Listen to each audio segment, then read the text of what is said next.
नमस्कार साथियों, infusion notes के यूट्यूब चैनल पर आपका स्वागत है। मैं आपका साथी कपिल तिवारी। आज आपके सामने इस सेशन में जो आरपीसी ने एक नई पहल की है, ओएमआर शीट के बारे में जानकारी है कि नियम में कुछ बदलाव किया गया है। इस सेशन में इसी पर अपने चर्चा करेंगे कि आरपीसी ने एक नई पहल की है और ये नई पहल जो सामान्य श्रेणी के युवा तैयारी कर रहे हैं उनके लिए कुछ फायदेमंद रहेगी। जो पहले कुछ नियम थे उनमें अब बदलाव किया गया है। तो सबसे पहले अपने इस बदलाव में देखते हैं कि आरपीसी ने क्या किया है। आरपीसी ने इसमें गेम चेंज करने की कोशिश की है, उस पर अपने चर्चा करते हैं। तो अब आयोग का ये एक नोटिस है कि राजस्थान लोक सेवा अजमेर द्वारा प्रेस नोट जारी किया गया है, उस पर अपने बात करें। आयोग द्वारा निकट भविष्य में आयोजित की जाने वाली परीक्षाओं के अभ्यर्थी हेतु महत्वपूर्ण दिशा निर्देश है जो जारी किए गए हैं। इसमें अब क्या किया गया है कि बताया गया कि वस्तुनिष्ठ परीक्षाओं में प्रत्येक पर्सन के अब है जो 5 विकल्प होंगे, यानी वस्तुनिष्ठ परीक्षाएं होती है एबेसड भरने होते हैं अपने। पहले ऑप्शन आते थे 4, ए बी सी और डी। अब आएंगे 5, यानी अब 5वां ऑप्शन भी सम्मिलित किया गया है इसमें ई के रूप में। अब उसका क्या यूज है, इसमें बताया गया 5 में से केवल एक गोले को ओएमआर शीट के। अब इसमें बताया गया कि आए आपको आंसर आ रहा है ए का, तो ए भरना है। अगर आपको किसी भी पर्सन है, अगर उसमें आपको आंसर नहीं आ रहा है तो आपको ई ऑप्शन भरना है। अगर आप ई ऑप्शन भरोगे तो इससे क्या होगा, ये माना जाएगा ई ऑप्शन भर दिया, आपको क्वेश्चन नहीं आ रहा था वो, तो इसके लिए आपको ई ऑप्शन भरना है। तो इससे ये होगा कि जो पहले सिस्टम था कि हमें क्वेश्चन नहीं आता था, 4 ऑप्शन थे तो अपने खाली छोड़ के आ जाते थे तो हमारा नेगेटिव नहीं कटता था।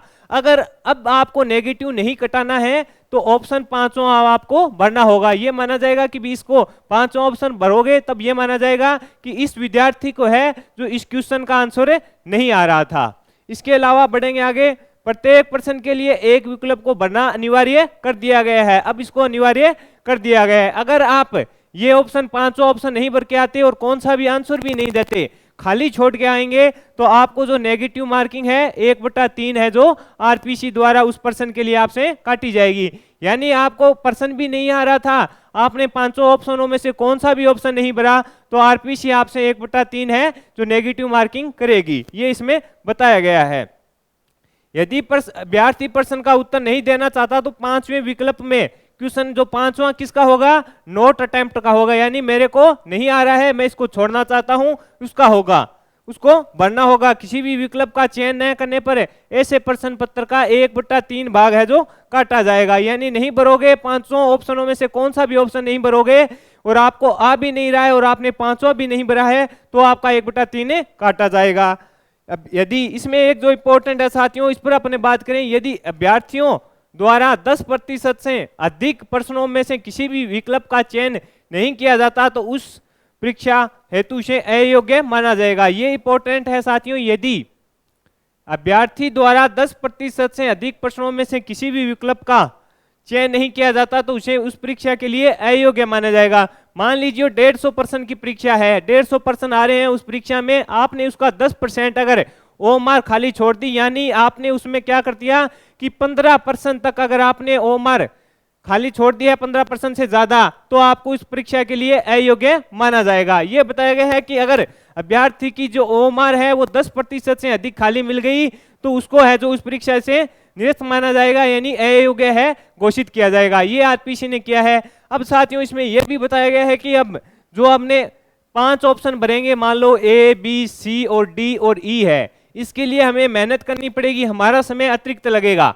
तो इसके लिए है जो आरपीसी 5 मिनट का एक्स्ट्रा समय आपको देगी, 5 मिनट का एक्स्ट्रा समय आपको दिया जाएगा। यानी जो एक्स्ट्रा समय लग रहा है 5वें ऑप्शन तक जाने के लिए, तो इससे क्या होगा, समय ज्यादा लग रहा है तो इसके लिए आरपीसी 5 मिनट का अतिरिक्त समय भी देगी, इसमें यह बताया गया है। अब इसमें एक नियम और भी बता दिया गया है, जो विकसक होते हैं यानी जो हमें पेपर देते हैं और ओएमआर शीट देते हैं, उनकी जिम्मेदारी को थोड़ा बढ़ाया गया है।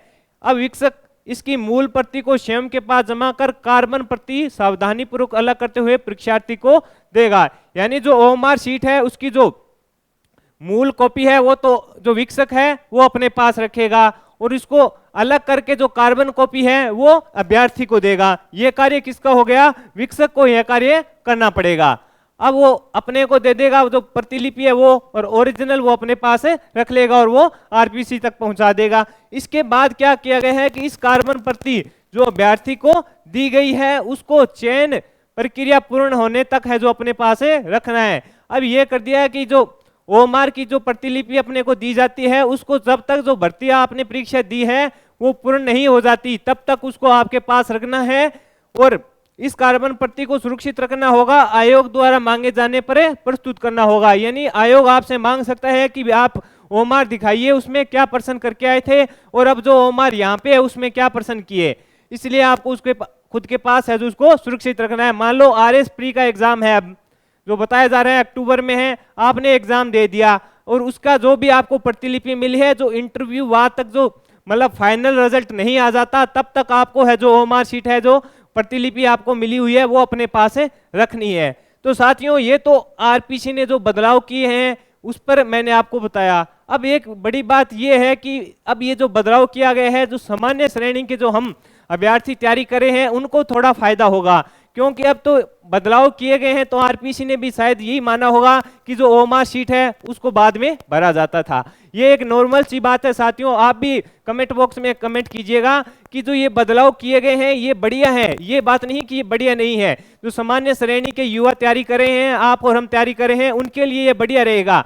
लेकिन बात तो ये है नहीं कि आरपीसी को अब ये लगा है कि ओएमआर शीट है जो बदली जाती है, तो इसके समाधान के लिए ये क्या है, तो इससे अब देखने वाली बात रहेगी कि क्या रहेगा इसका रिजल्ट। ये पहल है तो बढ़िया है। इसमें अब एक बात और है साथियों, आप तैयारी कर रहे हैं तो ये 5 ऑप्शन वाला जो दिया गया है सिस्टम इसको लागू किया जाएगा। तो आप पहले, अब आरएस प्री बताई जा रही है कि पहले यही होगी तो पहले इसकी तैयारी कीजिएगा 5 ऑप्शन भरने की। कई बार ये होता है कि हम परीक्षा में क्या होता है कि अपने को आता सी ऑप्शन आता है और जल्दबाजी में हम उसे बी या डी भर देते हैं। इसी प्रकार अगर हमें डी ऑप्शन आएगा सी भर देंगे या जल्दबाजी में ई भर देंगे। तो इसलिए आपको पहले परीक्षा से जाने से पहले इसकी बढ़िया तरीके से प्रैक्टिस करनी है, जिससे आपको जल्दबाजी हड़बड़ाबाजी में आपका प्रश्न गलत ना हो जाए। तो ये आप तैयारी कीजिएगा। और ये आरपीसी ने अब तो मान ही लिया है कि जो पहले भर्ती हुई थी उसमें कुछ ना कुछ हुआ है, जिसके चलते आरपीसी ने ये बदलाव किया है। ये बदलाव आपको कैसा लगा है इसको आप कमेंट बॉक्स में बता दीजिएगा। और अगर कोई आप सुझाव भी देना चाहते हैं उस पर अपने बात भी करेंगे बाद में। मेरे को तो ये लगा है कि ठीक है, जो सामान्य अभ्यर्थी हैं, आप और मेरे जैसे जो तैयारी करे हैं, मेहनत करे हैं, अब उनका जो हक है कोई छीन नहीं पाएगा इतनी आसानी से, क्योंकि ओएमआर है उसकी प्रतिलिपि अगर किसी पर शक होगा, मान लीजिए एक अभ्यर्थी पर शक हो गया तो उसको बुलाया जा सकता है और उसकी जो प्रतिलिपि उस टाइम उसने जो पेपर भरा था, एग्जाम था, उसको मिलाकर देखा जा सकता है कि पहले वाली सेम है या अब सेम है, तो इससे पता लग जाएगा। तो ये जो आरपीसी ने ओएमआर शीट में बदलाव किए हैं उसके लिए एक जानकारी थी वो मैंने शेयर की। आप कमेंट भी कीजिएगा कि आपको किस प्रकार की ये जो पहल शुरू की है आरपीसी ने लगी। धन्यवाद साथियों। इन्फ्यूजन नोट से जुड़िए और टेलीग्राम से जुड़िए, वहां पर आपको बेहतरीन तैयारी के लिए कंटेंट प्रोवाइड करवाया जा रहा है। इन्फ्यूजन नोट्स के यूट्यूब चैनल को लाइक व सब्सक्राइब कीजिएगा। धन्यवाद।